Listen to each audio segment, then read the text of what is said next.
Studies show that self-injurious behavior, often called non-suicidal self-injury, is more common than many people realize, especially among adolescents and young adults. It involves deliberately harming one's own body without the intent to die. Many people struggle with this behavior in silence, left feeling isolated or misunderstood. Psychiatrist Dr. Joshua Weiner joins us today to shed light on this sensitive topic and offer some advice on how it should be treated. This seems like a very scary situation. What exactly is self-injurious behavior, and how is it different from a suicide attempt? So it's probably surprising for a lot of people just to realize how common this is. So we're talking about primarily teenagers who engage in cutting. That's the most common one. Hitting, scratching, pinching. They do these things not in an attempt to end their lives. So that would be a suicide attempt. You don't want to be alive anymore. What's happening when kids engage in this behavior is they're wanting to stop this very intense negative emotion, whether that's sadness, anger, numbness, etc. They don't want things to end. They just want that feeling to end. And studies have found that anywhere from 20 to 30% of teenagers at some point during their teen years will engage in self-injury. That's a big number. Why would someone deliberately harm themselves if it causes physical pain? It seems counterintuitive that could provide some emotional relief. Exactly. So that's what everybody says. Well, why is somebody doing this if this is going to hurt them? And the answer is that it's a distraction. So they're feeling this intense emotion and they're turning to this self-injury as a way to have a distraction, something to take their mind off this strong negative emotion that they're having. And there are actually studies that show that the majority of people actually don't experience pain when they do this. So they'll cut themselves, for instance, and they don't feel the pain. Maybe for a very brief period of time they might. But what's happening, we believe, is your body is actually releasing natural endorphins.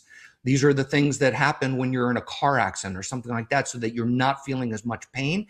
And that is what also can help some people feel some level of emotional relief. So we think it's a combination of there being a distraction as well as this natural endorphin release that takes place.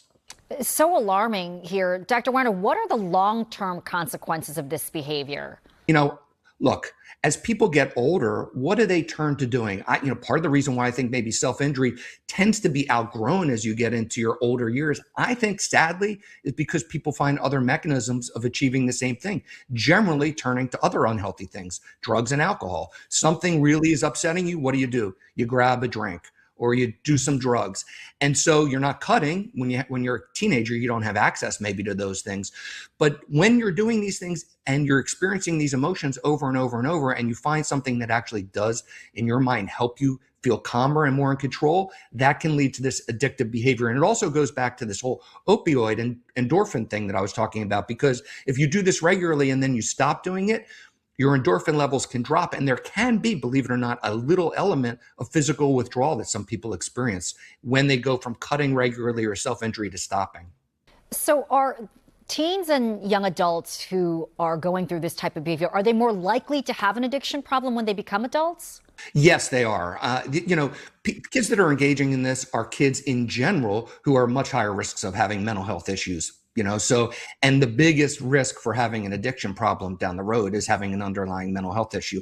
Primarily, at least in my experience of 25 years, is a really significant anxiety problem. Pretty much everybody that I've treated with addiction issues has anxiety. And that, again, can be one of these reasons why some kids will engage in self-injury. Wow. Okay. What should someone do if they or a loved one is struggling with self-injury? This is not something you want to just sort of say, okay, let's give him more time and see if this stops. I mean, absolutely. If you're a parent and you find out that your kid's engaging in this, you don't want to approach it with anger. You want to approach it with empathy. You want to understand and say, look, you must really be struggling with some strong emotions. We've got to find other healthier means for you to do this. The form of therapy that I most strongly recommend, it's not even close, it's something called DBT, dialectical behavioral therapy. This is without a doubt the most helpful form of therapy for people who engage in self-injury. All right, Dr. Joshua Weiner, thanks so much for joining us with that important information. My pleasure. Wow. And of course, the most important thing we cannot repeat enough is, it's okay to ask for help, to not be ashamed. Yeah. And call 988 if you are struggling.